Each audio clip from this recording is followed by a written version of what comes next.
Assalamualaikum Sobat Football United. Ya, setelah kemenangan telak atas tuan rumah Nottingham Forest di semifinal leg pertama Carabao, Manchester United akan melanjutkan jadwal ketatnya. Kali ini bermain di Old Trafford hari Sabtu malam jam 21, jam 9 malam waktu Eropa, berarti di Indonesia jam 3 hari Ahad, 3 dini hari ya.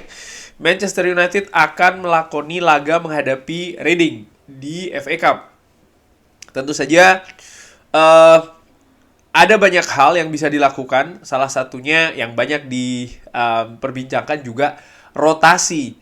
Kenapa? Karena ya Reading dinilai cukup jauh perbedaan kualitasnya dengan Manchester United. Walaupun demikian ada satu hal yang menurut gue harus diwaspadai, yaitu adalah karakteristik dari FA Cup itu sendiri, di mana cukup sering kalau menurut gue ya, bagaimana tim yang posisinya di bawah ataupun juga kastanya, divisinya di bawah, tapi bisa membuat kejutan dengan mengalahkan tim yang lebih diunggulkan. Sehingga ini harus diwaspadai oleh pasukan Erik ten Hag. Apakah berarti Manchester United harus menurunkan tim utamanya lagi? Ini tentu saja sesuai dengan situasi dan juga kondisi. Jadwal selanjutnya dari Manchester United menghadapi Nottingham Forest di Old Trafford di leg kedua semifinal Carabao. Namun kalau dilihat secara keseluruhan, Manchester United ini akan melakoni jadwal yang sangat ketat selama 32 hari ke depan.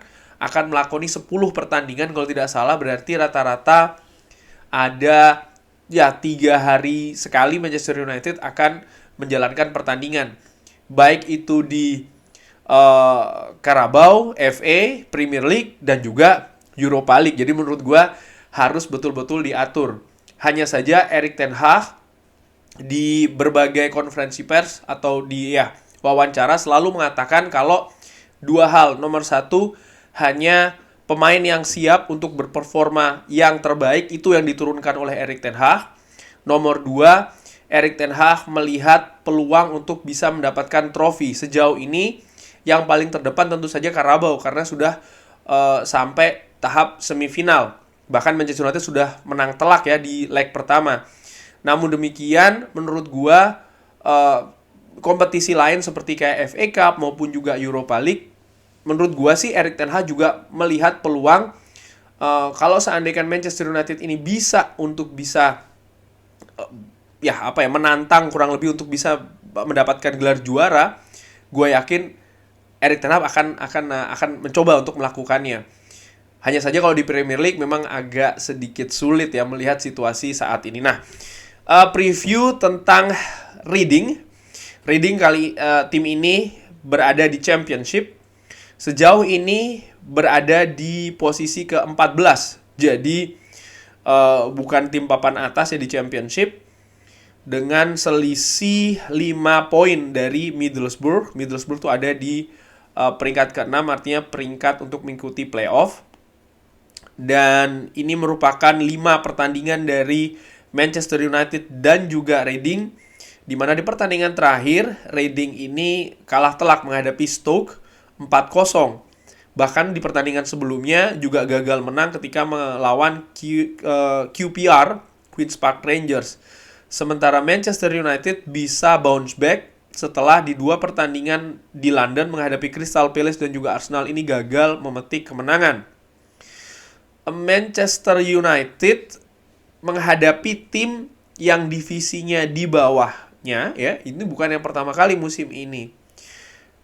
Di bulan Januari yang lalu Manchester United sempat menghadapi Charlton Athletic dan ketika itu menang 3-0. Yang menarik, jadwal pada saat itu juga kalau menurut gue agak ketat juga ya, karena itu gue lingkarin 4 hari sekali Manchester United harus bertanding. Bahkan setelah menghadapi Charlton, Manchester United itu ada Derby of Manchester. Nah, ketika menghadapi Charlton yang ya jadwalnya juga berdekatan dengan Derby of Manchester, sebelumnya 4 hari Manchester United sudah bertanding. Siapa saja yang diturunkan oleh Erik ten Hag pada saat itu? Ini dia pemainnya. Ada Tom Heaton, Harry Maguire, Tyrell Malacia, Scott McTominay, Fred, Garnacho, lalu juga Kobbie Mainoo, dan juga Anthony Elanga. Kenapa gue tunjukkan ini? Karena ini sebagai perbandingan. Nanti ketika menghadapi Reading, bisa jadi Manchester United akan memainkan lagi nih pemain-pemain yang jarang dimainkan sebelumnya, atau bahkan juga pemain muda. Menurut gue kemungkinan tersebut terbuka ya. Manchester United ketika menghadapi Charlton menang 3-0. Ini merupakan statistiknya sangat-sangat dominan di ball possession dan juga total shots. Tapi dari 21 total shots hanya 5 yang on target. Artinya apa? Ketajaman nih lini depan yang mungkin jadi faktor yang kurang ya di pertandingan tersebut. Di sisi lain passing akurasi baik itu long ball maupun crossing menurut gua oke. Nah, tackling nih Charlton Athletic cukup tinggi. Selain dalam hal defending, menurut gue juga mereka yang kalah teknis ya, berusaha untuk mengimbangi dari sisi fisik nih, mengajak Manchester United untuk lebih banyak bermain fisik ya. Sementara Reading sendiri, ini di pertandingan terakhir ketika menghadapi Stoke City, kalah telak mereka bermain dengan 5-3-2. Jadi ada 5 pemain belakang, dan menurut gue bukan tidak mungkin nanti Reading juga akan menampilkan formasi yang sama. Yang menarik, ada 2 pemain yang menurut gue pemain mungkin senior ya di Reading, yaitu adalah Tom Ince atau Thomas Ince dan juga Junior Hoilett. Yang menarik lagi, banyak juga faktor menarik ya. Pelatih dari Reading ini juga mantan pemain dari Manchester United, yaitu adalah Paul Ince, pemain yang pernah memperkuat Manchester United dan juga Liverpool ya, tapi tidak secara langsung. Ketika menghadapi Stoke City, ini merupakan statistik dari Reading ya. Yang menarik itu adalah duels. Mereka juga cukup banyak memenangkan duels karena menurut gua ya permainan fisik yang ditonjolkan oleh tim asuhan dari Paul Ince ini, ya. Nah, sekarang berbicara soal formasi nih, kemungkinannya seperti apa? Langsung aja pengharapan, gue nggak pakai prediksi, langsung aja nih ke pengharapan. Ini yang gue harapkan dari Manchester United atau dari Erik ten Hag. 4-2-3-1. Tommy Heaton mungkin bisa diberikan kepercayaan lagi ketika menghadapi Charlton Athletic. Kenapa kok bukan Jack Butland? Gue menilai waktu dari Jack Butland ini masih belum panjang. Jadi kesepahaman dengan sistem permainan, ya kan, utamanya lini belakang Manchester United, nampaknya Tom Heaton yang sudah dari musim lalu kan berada di Manchester United ini lebih unggul, sehingga David De Gea bisa diistirahatkan dan memainkan Tom Heaton.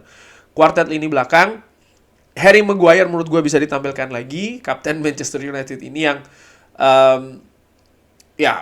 penampilannya oke, masih belum pada tahap yang paling tertinggi, tapi ada perbaikan yang sedikit demi sedikit, dan menurut gue ini penting ya untuk proses. Belum pada tahap dia sangat solid, jarang melakukan kesalahan.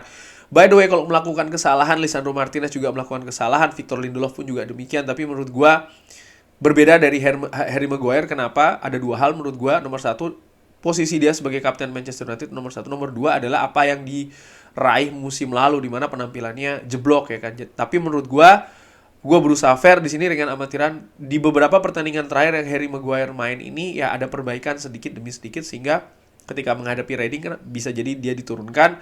Di kanan Wan-Bissaka karena Diogo Dalot mungkin masih tanda tanya ya. Sementara di kiri gua lebih memilih seorang Luke Shaw, bukan Tyrell Malacia. Kenapa? Untuk memberikan menit bermain dulu kepada Luke Shaw, karena penting ya, nanti bisa dirotasi dengan Tyrell Malacia, itu bisa saja terjadi.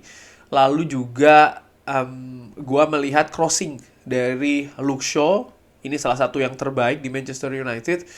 Penting juga bagi Manchester United ini untuk bisa membongkar pertahanan dari Reading seawal mungkin, mencetak gol seawal mungkin di pertandingan, sehingga kepercayaan diri dari Manchester United akan meningkat. Sebaliknya dari Reading juga nanti akan turun ya. Dan setelahnya Manchester United ataupun Erik ten Hag bisa lebih leluasa nih dalam melakukan rotasi di atas lapangan, sehingga gue lebih memilih Luke Shaw di sana. Untuk pivot Casemiro dan juga Fred, mengistirahatkan Christian Eriksen. Casemiro bisa sebagai jangkar, sementara Fred bisa sebagai gelandang pengangkut air yang naik turun ya, untuk mendistribusikan bola.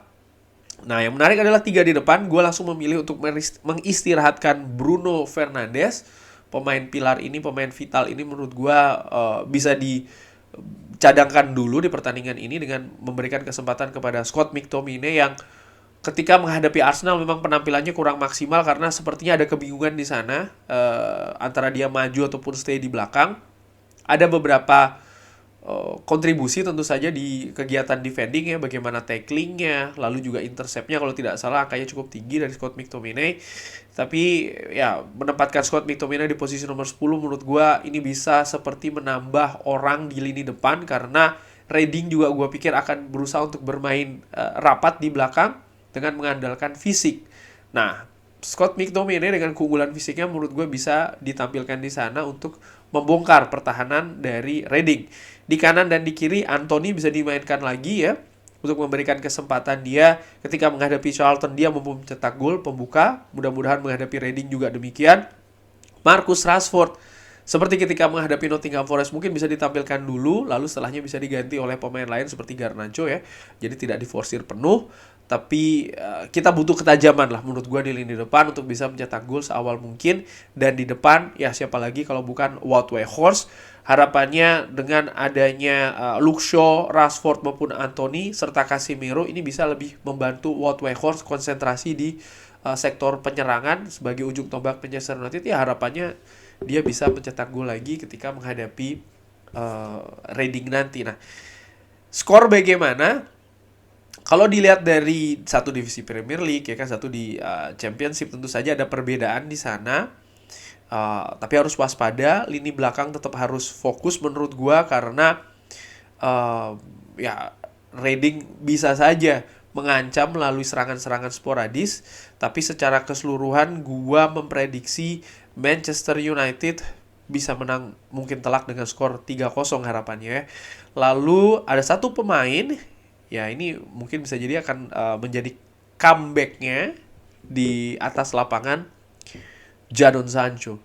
Mungkin dia tidak akan bermain sebagai starter, tapi besar kemungkinan dia akan memiliki menit bermain nanti di Old Trafford ketika menghadapi Reading. Dan gue tidak sabar ya untuk menyaksikan kembali aksi dari seorang Jadon Sancho yang bisa saja nanti dia masuk menggantikan Anthony ataupun juga Marcus Rashford.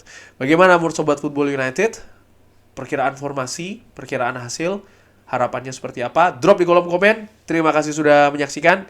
Jangan lupa like, sholat, subscribe. Wassalamualaikum warahmatullahi wabarakatuh.